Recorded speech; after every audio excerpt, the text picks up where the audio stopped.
And this will be our last segment of the day for super fans, and it's kind of an exciting one. I don't even know how long this is going to go, but I'm excited for it. I don't know. It might be super short, to be honest with you. Before we get started, though, I want to shout out patreon.com/MotivatePodcast. You want to be part of our community even more. You want to get involved. $1 tier gets you into our Discord, 24/7 access to us and that super tight-knit community. And then at the $10 tier, you can jump in on a show with us, like Sam was earlier today. And ton of fun, Ricky. But this last topic is kind of a fun one, but also is a head scratcher as a Chicago fan, because we start off as like most memorable sports moments of the 2010s Chicago. I was thinking about it, and here's what I want to bring up. Yeah. Besides for two teams in Chicago sports, for the Cubs. Yep.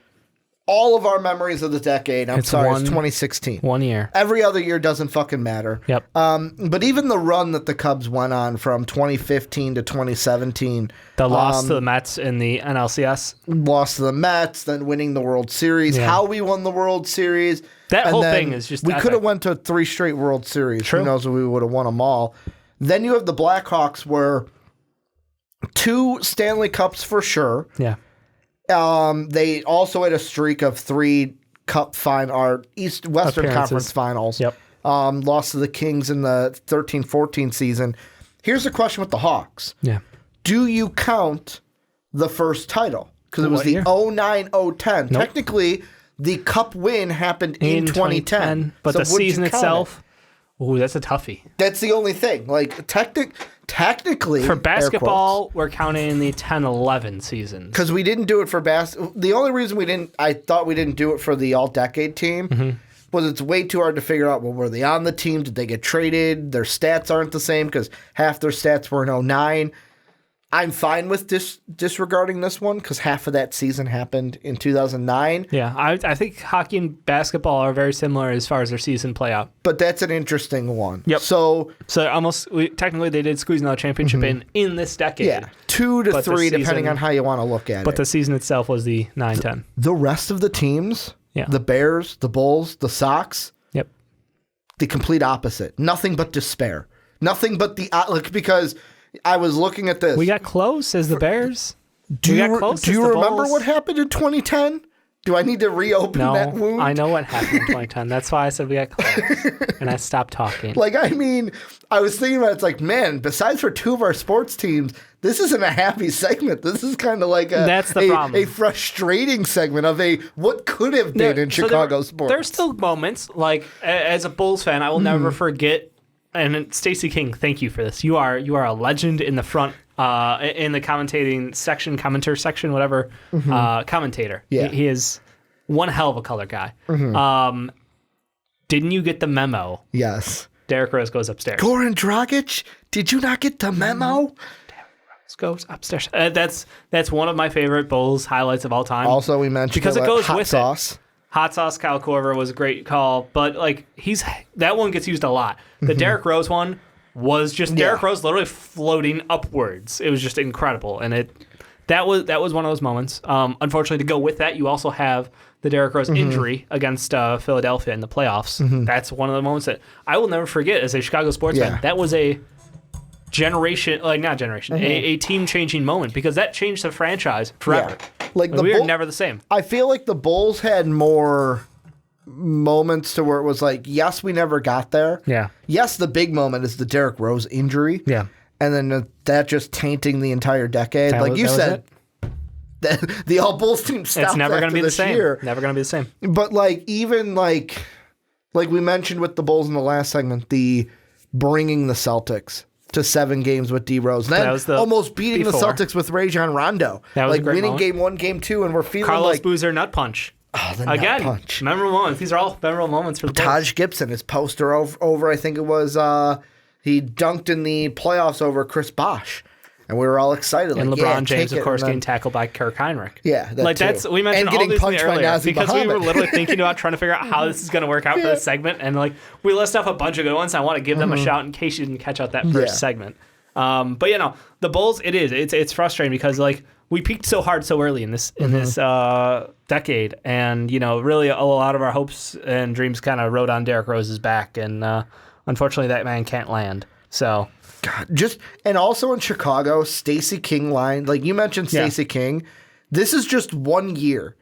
1 year, I'm looking at some of the great lines that he had. Yeah. 2012, he had the he was late getting over there, but was early enough for the poster. yeah. Neil Funk, does anyone know how to post videos to Facebook? Yeah. And then my all-time favorite, I want to make sure that I get it right, is if this computer scrolls fast enough. I didn't come for the massage, Dave. I came for the facial.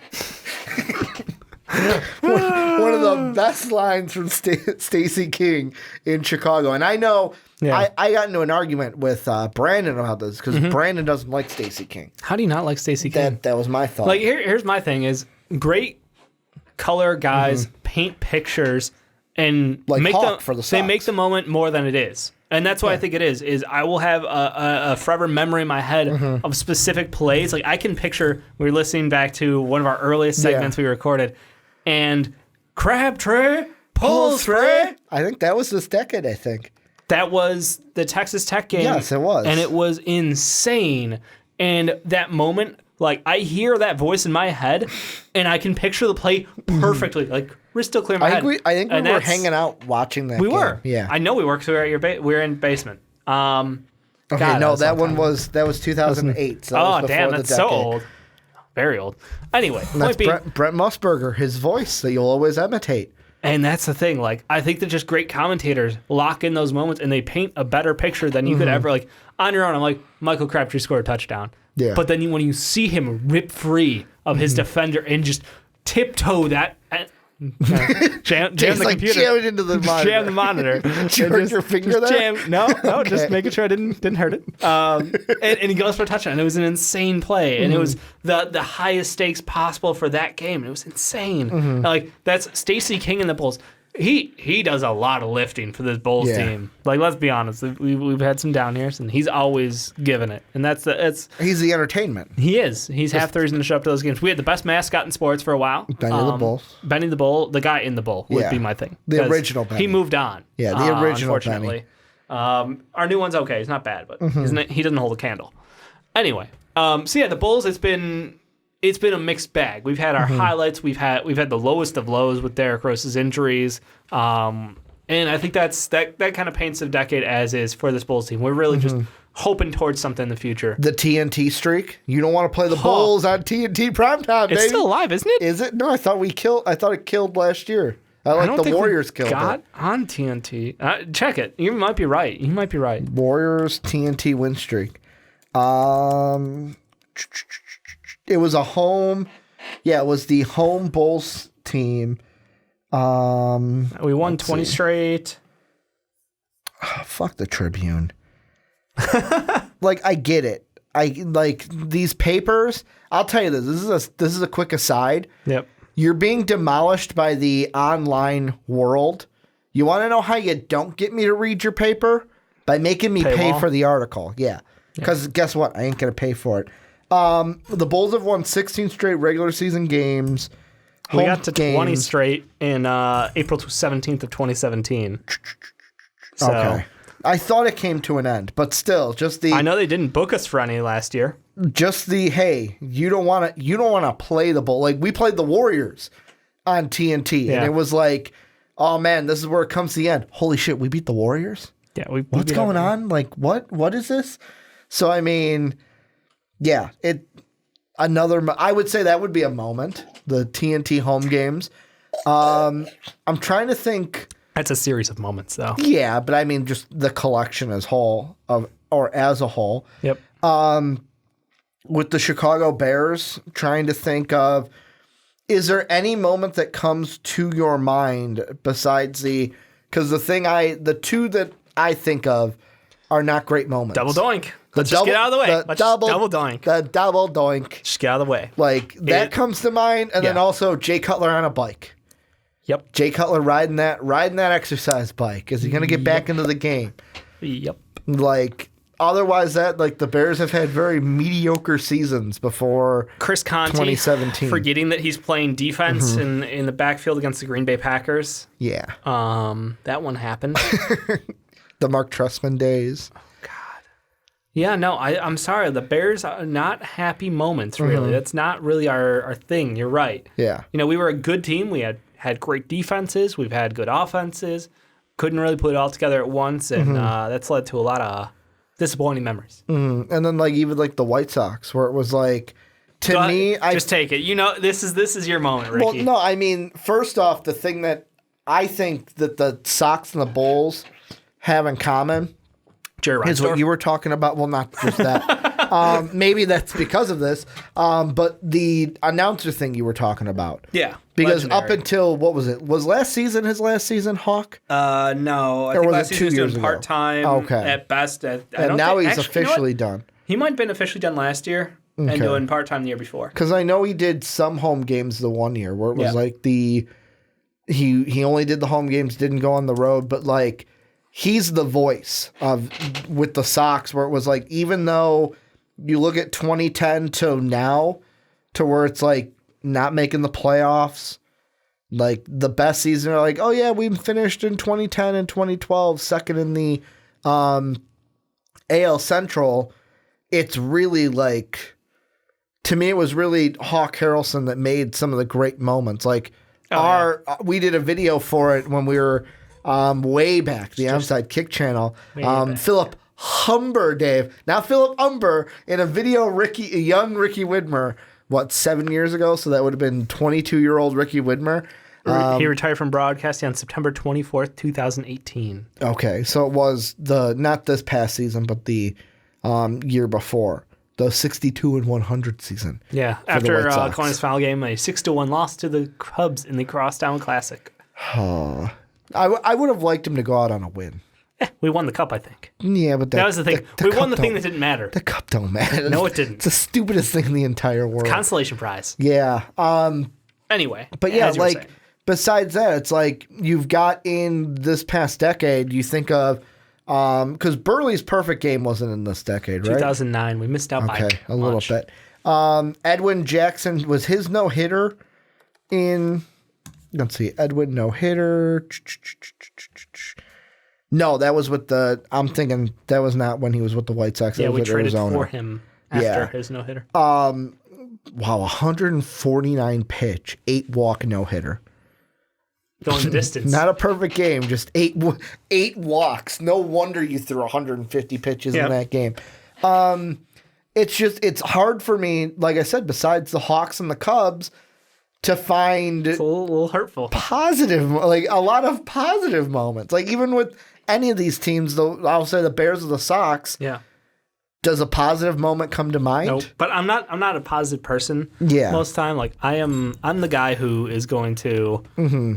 I guess the Khalil Mack I'm heavily trade. Criticizing. That's my thing. Is I will always overanalyze, over criticize. Yeah. The positives I take for granted a lot of the time. That's one of my flaws. But I'm sure there were positive moments for the Bears. I've had a lot of fun moments watching the Bears, but I can't recall any specific moment where I was like, man, this just feels great.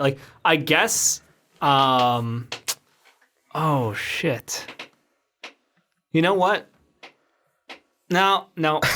Dave, no. What were you gonna say? There were a couple of Matt Forte performances that were really special, but I don't think there was anything record breaking in them. It was just he had great games, kind of moments. The Alshon Jeffrey years in Chicago were always entertaining. His pregame, his talks, the media, Jay Cutler in the media, always a fun time. What you got? I'm not going to bring it up. It's only going to make you cry. Nope. There was a certain injury that happened 1 year into this decade. That was this decade? Yes, 2011 is when Johnny Knox got injured. Jesus Christ. I looked it up just to be did that happen in this decade or was that 2009? Yeah. Johnny Knox's injury. That was the injury beginning of this decade. The worst injury I had seen ever. Until Kevin Ware? Or even up until Kevin Ware? Well, here's the thing. Johnny Knox, I thought he might have legitimately died. Yeah, good point. It was like the Ryan Shazier. Yeah. The neck crunch from Shazier was bad because I was like, oh shit, that man could have died. Just crumble. I'm like, that guy could have died. Johnny Knox got, his whole upper body got rolled into itself and then backwards in a way that just shouldn't happen. And yet that's my fantasy football image for the team, the injured reserve, because that's been my team. Is that the one is that the season that started it? That is the season that started it. Is it really? Yep. Oh, I didn't have my mute on. I was gonna way to be professional. I was gonna watch it again because don't watch it. Why would disgusting. I want to? I feel for the guy, and I'm so happy that he's able to walk again because I didn't expect that to happen. Yeah, and that's when they started going heavy in the slow mo. By the way, the Kevin Ware thing was the first time I think I saw a high definition bone on TV, which was the most terrifying thing to see as well. Like there was no death injury there. That was just like, well, you knew that is disgusting. You knew that something was wrong when all of a sudden I can't remember if it was a Louisville player or not. But, like, you just see their reaction of, like, they cower and run away from what that was also happened. The elevated court, too. Yes. So, like, he was on the platform at that point, and they're, like, at head height sitting there. Yeah. And you could just see it sticking up. The bench just needs to stare at it. Oh, like, my that's God. what they need. Yeah, that was high definition, and that was... I could not look. It's one of those things. Not a Chicago thing by any means. Yeah. The Loyola run. The what? Loyola. Yeah, true. That is a Chicago thing. It's not Chicago sports officially, but it's a Chicago sport. It's a Chicago team. It's better, but they had a magical run. It's better than saying a Northwestern moment. Goddamn right. Speaking of that, I love my parents. Oh. I absolutely love my parents because I sense a butt coming. No butt. Oh, okay. Because you guys all know my hatred for Northwestern because I'm an Illinois fan. Made it very clear. And the thing I hate most about Northwestern.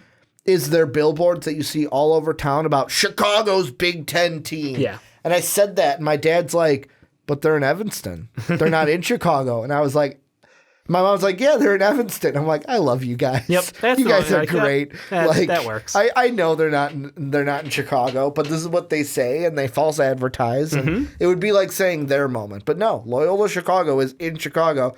And they had a magical run. And I was cheering so hard. You can never take that away from them. And then, what is the nun's name? I can't remember. Sister Sue? No, not Sister Sue.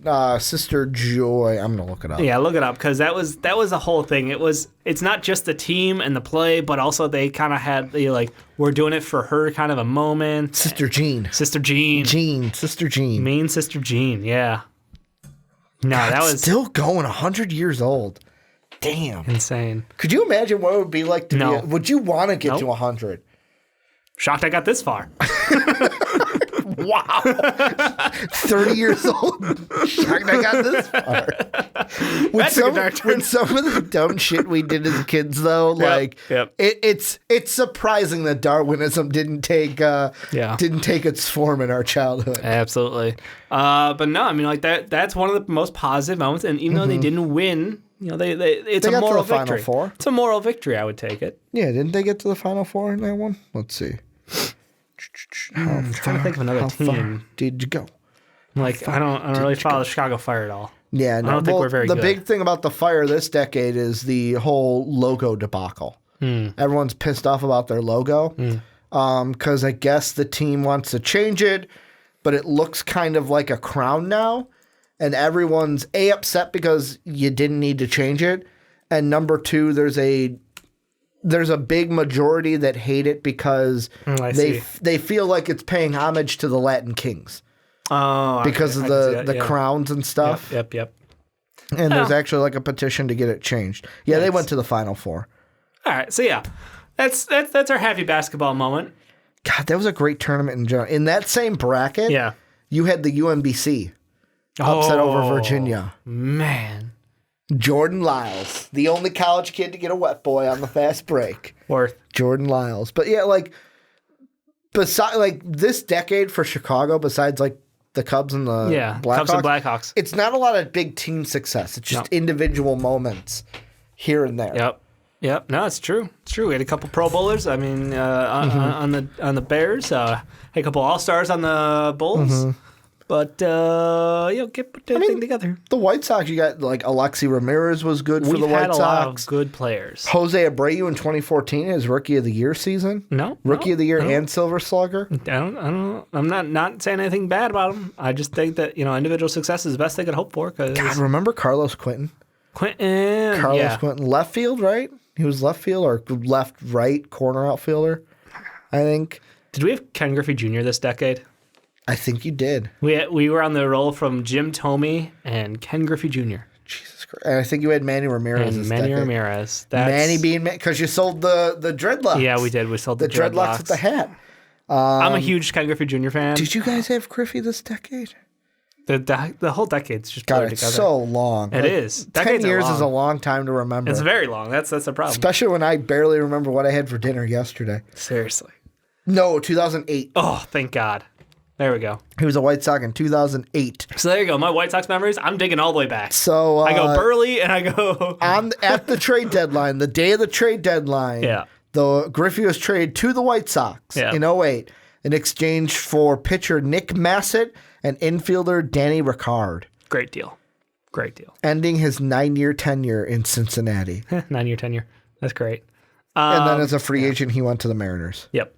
Got to wrap up his Went career in back to style. Seattle. Anyway, I mean, that was just...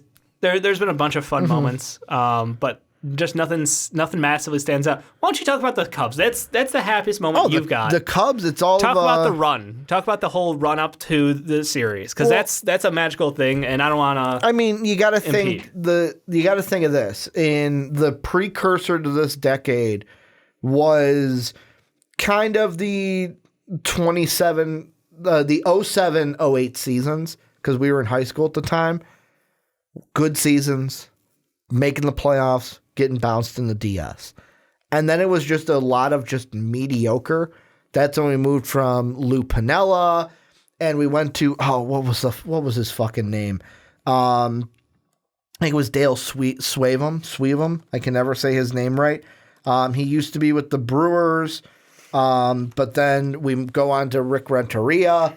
Rick Renteria gets the boot because Joe Maddon's on the table. That's how the White Sox got him. Yep.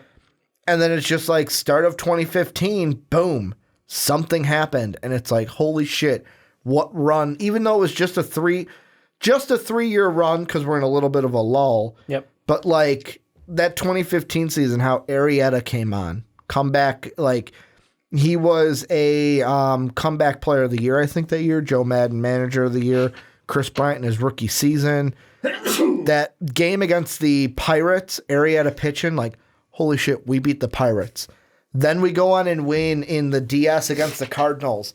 And it's like, yes, we beat the team. Like, you're not as good as us. Because, let's be honest, St. Louis fans, I don't know how many are watching Super fans, but if you are, I don't like Cardinal fans that much. Because there's a rivalry there. I feel like Cardinal fans, and I don't want to say all of them, but most of them are a little stuck up. Kind of like, what's kind of the word I want to use? Kind of like a little uppity baseball-wise, where it's like, we're better than you because we've won so much and we're more elegant than you are. So it was nice to beat them. And then the Mets happened, and I fucking hate Daniel Murphy for that series. Like, he destroyed us. Yep, single-handedly. He destroyed us. DeGrom, Syndergaard, like their pitchers. Yep. It was not a fun time. But then the next year, that Giant series where we thought we were dead in the water, we win 3-1. The Dodgers in the NLCS, Schwarber hitting the home run on top of the scoreboard. That was... was it not Manny Machado? Oh, fuck. What was our backup catcher's name? It started with an M. It was Manny something, and I'm blanking on his name. Hitting a home run, I believe. Because that series, I wanted to kill you and Sean, actually. Because we were at your house. And it was one of the games we lost to the Dodgers. Yeah. And you guys were just laying into me just to be dicks. And I'm like, Sounds if like I could kill something we them do. right here, I could. Sounds like something we do. But then we beat the Dodgers. And then the Indians, where it was like, I will never forget where I was when Rajay Davis hit his home run. Yeah. You want to know where I was, Dave? Where were you? Sitting right here. Right in this Right spot. there? Because Sean and I were doing, that was when we did the weekly previews for the NFL. Yep. We did those after Miguel Montero? Montero, yeah. He hits a fucking bomb in that series that helped save that series. You had La Stella then, too. We did. We did have Tommy La Stella. That's a great fan moment for us. Sitting next to, I don't even know his name. The guy who sat next to us at the Cubs Sox game. Yes. La Stella. It's getting plastered and just calling for La Stella. His girlfriend worried he's going to fucking pour beer on us because he'd be dancing and that cup. He had the wobbles. That cup is it's went tilting forward a little instead, bit. thankfully. Yeah. Spilled a little on the people in front of us. But yeah, La Stella. It's a great time. But yeah, the Rajay Davis home run, I remember the feeling. I'm like, it's over. It's over. Like, turn the game off. Then I go home, I watch it, and we end up winning. And it's one of those things where it's not. I'm sorry for the jump cut. We're coordinating with Sam for the call in, and he called in. We're gonna get to him after we end this real quickly, but. I've seen a team win championships. Like I saw the three-peat with the Bulls childhood in the memories. 90s. Can never forget. But there was something different about this one because I never thought in my lifetime. I was hoping that the Cubs fans have lived and died and not seen a World Series. Yes, exactly. And it's nice to be able to say I can actually die knowing that I saw a Cubs World Series here in Chicago. And on that happy note, Dave's like, we gotta end it on a happy note. That is where we're gonna end it on a happy note for this decade of Chicago sports. It's been a thrilling run. Lots of ups and downs for teams. Hopefully 2020s hold a better decade for the Bulls and for the White Sox. And they can catch up to some of that championship pride. And for the Bears. Yeah. Maybe the rest of those teams can all pick it up. Get on that level, get themselves a rank. Get on that level. Anyway, that'll do it. For I want to say the fast break, but this is Super Fans. Super Fans. This is the podcast you all know and love. That guy over there is Ricky Widmer. I'm Dave Oster. We'll catch you next time.